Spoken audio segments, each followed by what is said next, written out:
In today's video, we're going to talk about the key difference between ADHD and ASD partner communication styles. It's not just executive dysfunction. So let me start with something I hear all the time. We both struggle with executive dysfunction, so why does it feel like we're speaking completely different languages? Or this one. My partner has ADHD, I'm autistic, and every conversation turns into a misunderstanding. Here's the truth most couples never get told. ADHD and ASD communication breakdowns are not the same problem, even when they look similar on the surface. And when couples treat them like the same issue, they're accidentally making things worse.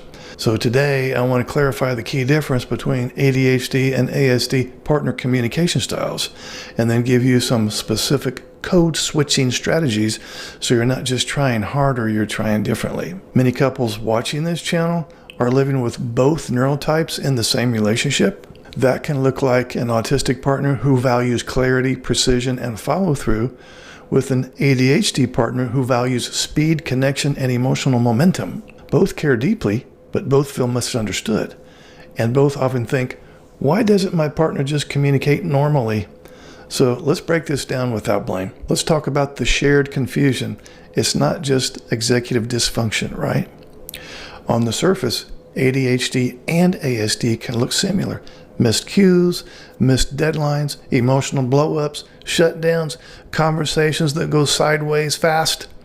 So couples assume the cause is the same, but here's the key distinction. Listen, ADHD communication struggles are usually driven by impulse and attention regulation.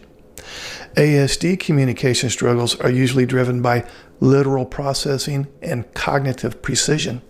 Same outcome, different engines. Now let's talk about the ADHD communication style. Fast, associative, and interrupt driven. In ADHD communication, thoughts arrive all at once. Emotional urgency is high.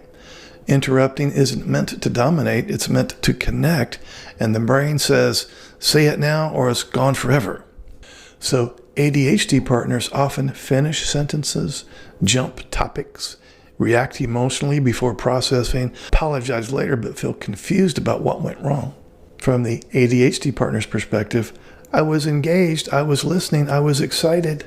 But from the ASD partner's experience, it was, I wasn't finished. You changed the rules mid-sentence. And that's where friction starts. Now let's look at the ASD communication style. Literal, sequential, and precision-based. Autistic communication is typically linear, literal, detail-oriented, and internally processed before spoken. For many autistic partners, words mean what they mean. Questions are requests for information, not emotional bids. Ambiguity creates anxiety, and interruptions break cognitive flow. So when the ADHD partner jumps in, the autistic brain doesn't hear enthusiasm, it hears disruption. From the autistic partner's perspective, it's like, I wasn't done building the thought yet. And when they respond literally, the ADHD partner often feels, why are you being so cold and rigid? They're not cold, they're precise. Now let's talk about the core mismatch. Here's the heart of the issue. ADHD communication prioritizes momentum. ASD communication prioritizes accuracy. One values speed, the other values structure. Neither is wrong, but without translation, both feel invalidated. Now let's talk about code switching for ADHD partners. If you're the ADHD spouse, here's what actually helps, not just slow down. Point number one, pause does not equal disengagement. Your ASD partner's silence doesn't mean disinterest, it means processing. So practice saying, hey, I have a thought, can I share it after you finish?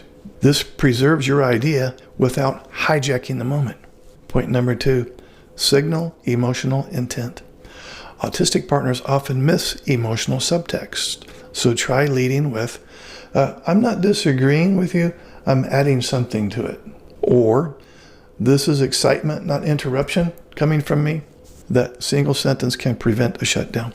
Point number three, externalize memory instead of interrupting. Write the thought down. Use a notes app. Jot one word. That tells your nervous system, I won't lose this. I'll be able to remember my important point later. Now let's talk about code switching for ASD partners. If you're the autistic spouse, here's what helps. Not just be more emotional. Point number 1, mark transitions clearly. Instead of assuming your ADHD partner knows when you're done, say, I have one more point. Or, I'm finished, your turn. That clarity reduces impulsive interruptions.